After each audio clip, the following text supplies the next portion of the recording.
David Agung Susanto. Welcome to Bali, my friend. Gimana habis dari Davis Cup? Ya kita latihan terus sih, kan kita masih ada persiapan buat yang paling dekat sih SEA Games. Oh iya, SEA Games Mei SEA Games kita di Kamboja. bulan Mei, guys. Cool. Jadi awal lu itu mulai main tenis tuh kapan tuh?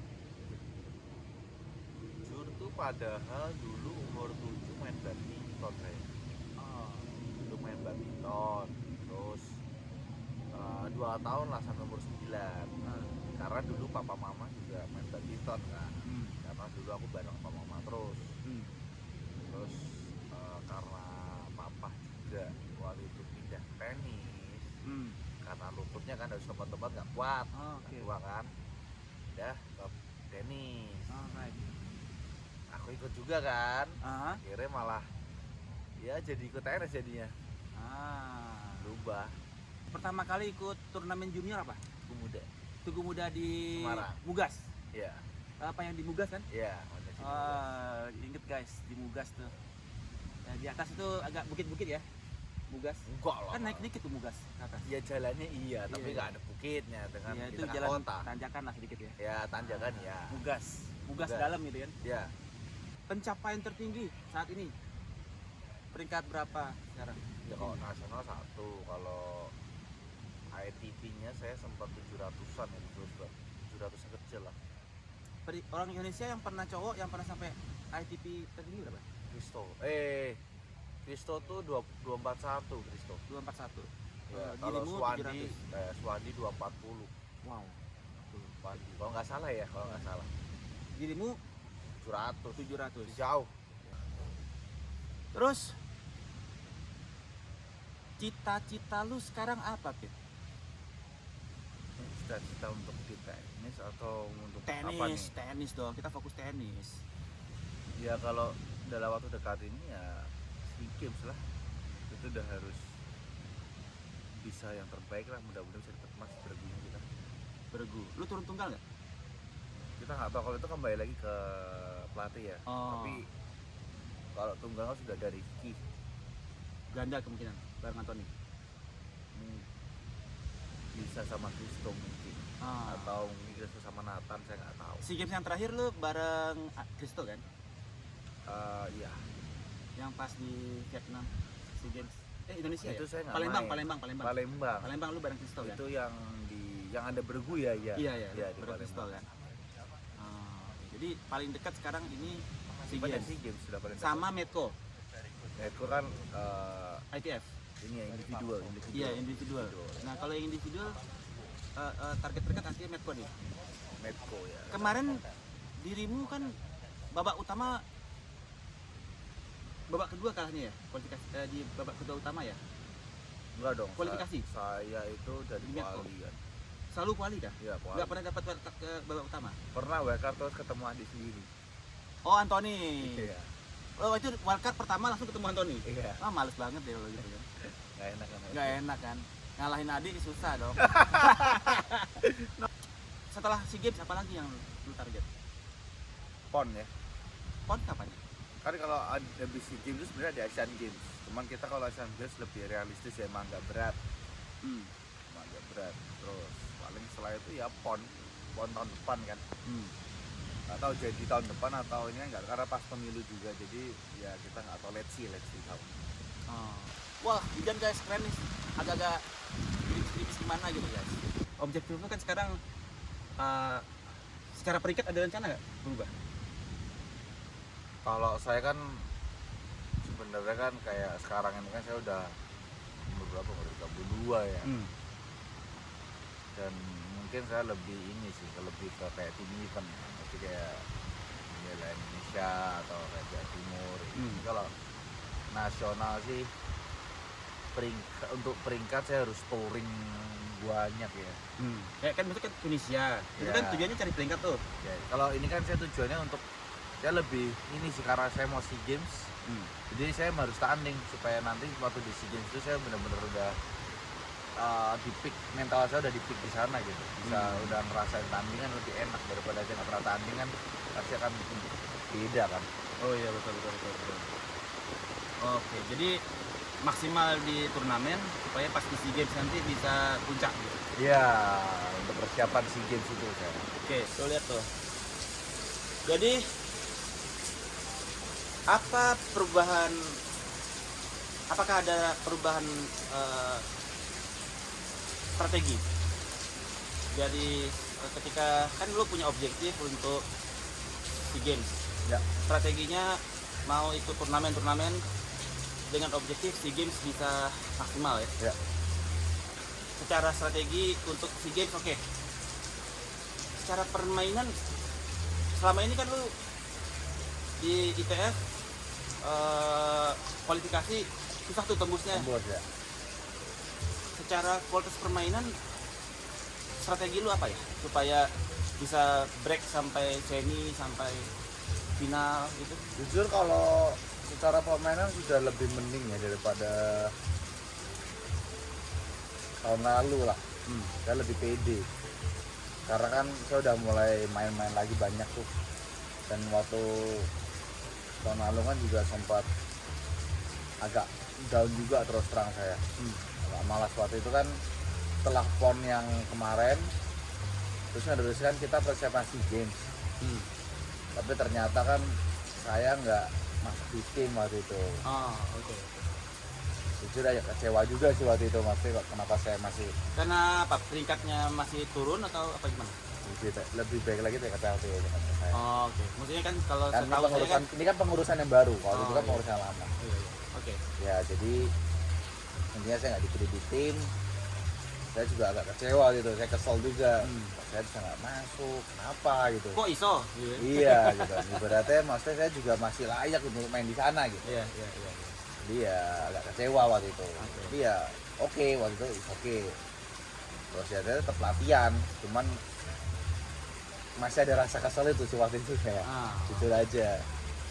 Nah, terus ini kepilih lagi ya jadi lebih, maksudnya udah umur segini juga mungkin ini kesempatan, nggak tahu masih bisa main lagi atau enggak, kita masih nggak tahu ya. Makanya ini yang paling dekat ini mumpung ada ya kita manfaatkan baik-baik lah.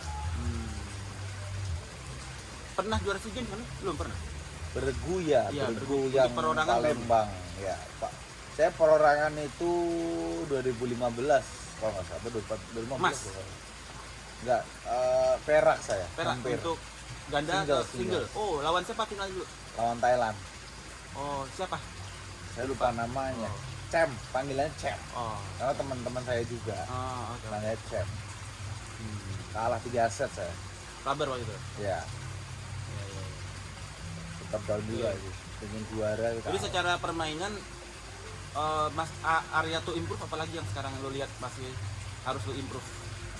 Ya pasti ya dari segi confident harus diimprove ya. Oh, mental. Makanya itu mental kan kita ya. makanya banyak turnamen itu kan membentuk confident kita untuk biasa di poin-poin penting apa itu kan sangat perlu, kita harus pernah mengatasi itu kan. Kalau kita nggak pernah turnamen kan Nggak pernah ngalamin itu kaget gitu ya. bener Tiba-tiba udah ketinggalan itu mental membalikkan Iya. mental kita untuk bisa keep up gitu, Yes. level up gitu juga susah ya. apalagi main buat event kayak negara kan lebih ada pressure kan kita. Merinding gitu ya. Ya Bela negara. pasti. Jadi secara permainan lebih cenderung untuk peningkatan mental bermain ya. Ya. Kemudian untuk sekarang kalau saya lihat tuh pemain-pemain luar itu kayak India itu cepat sekali tuh, pesat sekali tuh perkembangannya India tuh. Banyak yang lolos nggak pakai wildcard, masuk Medco tanpa wildcard, Ya. masuk ITF tanpa wildcard. Sementara di kita tuh kebanyakan masih wildcard ya. Ya. Untuk kualifikasi pun wildcard. Apakah itu di luar kurangnya pertandingan ya? Memang gara-gara lebih banyak karena pengaruh pertandingan apa gimana sebenarnya? Ya kalau itu bisa dibilang lebih ke kualitas pemainnya. Banyak turnamen juga kalau kualitas kita jelek juga ya bakal seperti itu terus gitu. Makanya dengan banyak turnamen, dengan pemain-pemain kita bisa banyak turnamen kan kita bisa evaluasi. bisa kita kalah di mana nih, gitu kita masih kurang di sini, diperbaiki terus, kita latihan pertanding lagi, latihan lagi, pasti saya percaya lama kelama pasti akan breakthrough. Oke. Kalau kita ada evaluasi di sana ya. Oke. Evaluasi pemain dari sisi PLT atau dari sisi pelatih? Ya kalau pemain kan berarti kan individu. Oh, artinya dari si individu si pemain Iya dong. sendiri yang belajar. Kalau PLT sudah memberikan turnamen kan berarti kan udah bagus kan. Ada turnamen kan sudah bagus. Ya, turnamen sudah bagus. Iya, ya itu kembali lagi ke pemain kalau itu sih. Persiapannya seperti apa? Waktu bertanding gimana? Kan kalau kalah kan pasti harus ada evaluasi. Oh iya, kayaknya kalahnya kenapa nih? Selama ini kunci kemenangan David Agung itu apa sebetulnya di dalam permainan, di dalam pertandingan? Kunci apa? Kunci lu kemenangan itu yang ada di kepala lu ketika main itu apa sebetulnya? Bagaimana cara lu bisa menang, konsisten menang itu gimana caranya? Maksudnya kan nggak mungkin lu nggak menyemangati pikiran lu, apa sebetulnya yang lu bilang di kepala lu sendiri kepada diri lu? Ya pertama kita tahu kan besok mau lawan siapa. Oke. Itu kalau kita udah tahu lawan siapa, kita tahu nggak permainan mereka seperti apa. Oke.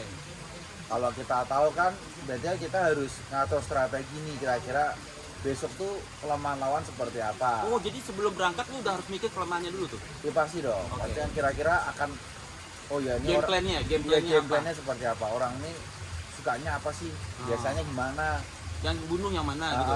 Jadi kan kita udah ada persiapan nih, kebiasaan mereka gimana kira-kira, walaupun di lapangan bisa beda, tetapi kan dengan kita persiapan itu kan kita lebih siap.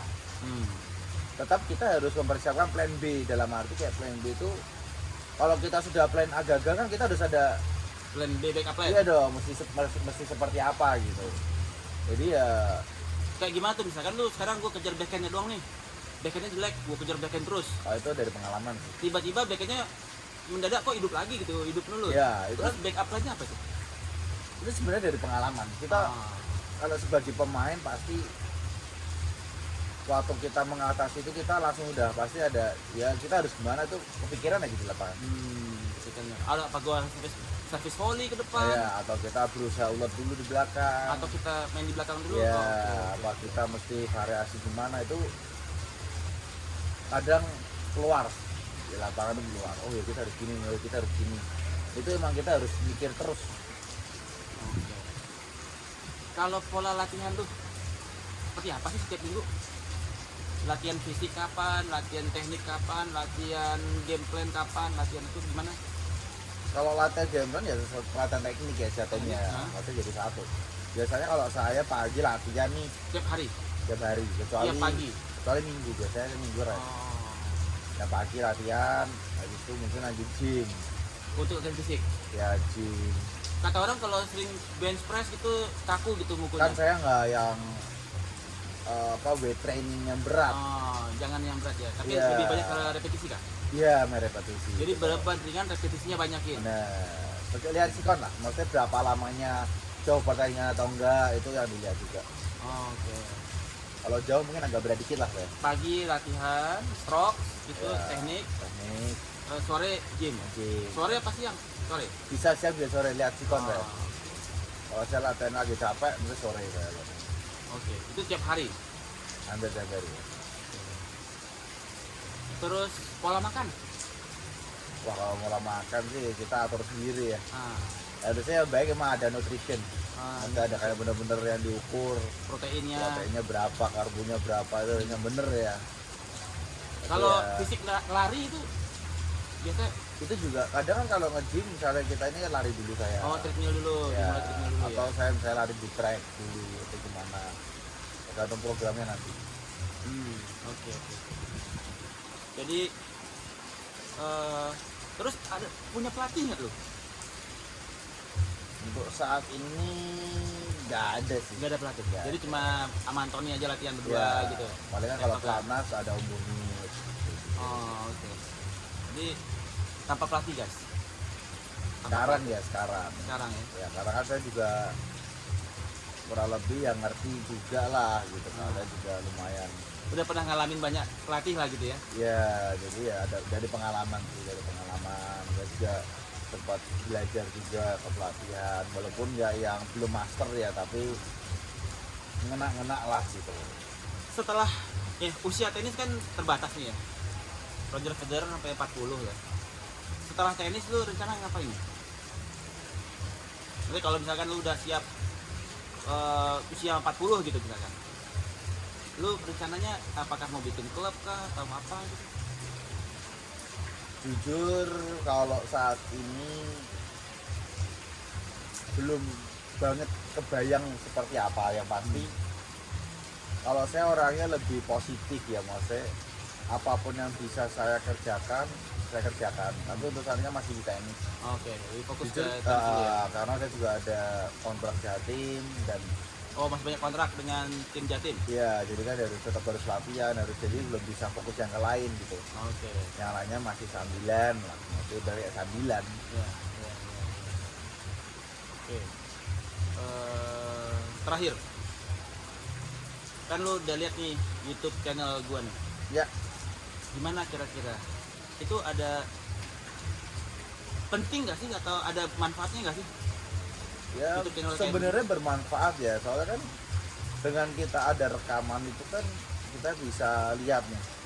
Maksudnya habis main nih kita lawan siapa, kita oh iya ingin tahu kesalahan kita di mana, bisa tuh kita lihat di situ. Maksudnya kadang kayak kemarin saya lawan India, Nah, walaupun saya menang saya ingin tahu oh iya saya waktu main bagus itu seperti apa, oh iya waktu saya main jelek itu gimana. Jadi kelihatan kan game plan kita gimana.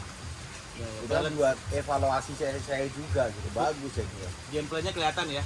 Ya, Kenapa bisa menang? Gameplan kita yang gameplan kita yang berhasil itu kayak gimana sih? kita banyak error di mana nih kan, bisa dibuat latihan. Oh, latihan khusus buat Berikutnya. perbaikan error Ya. minor error itu Betul. bisa diperbaiki lagi. Yes. Tinggal dibikin rencana latihan yang untuk menutupi kekurangan di situ ya. Ya. Luar biasa. Guys, thank you very much. Thank you David very Agung. much. See you on top. Semoga nanti di SEA Games berhasil, Amin. Medco berhasil, dan Tunisia juga mencapai kesuksesan. Amin. Thank you guys. Terima kasih. See you. Thank you. Thank you. Mantap, Cuk.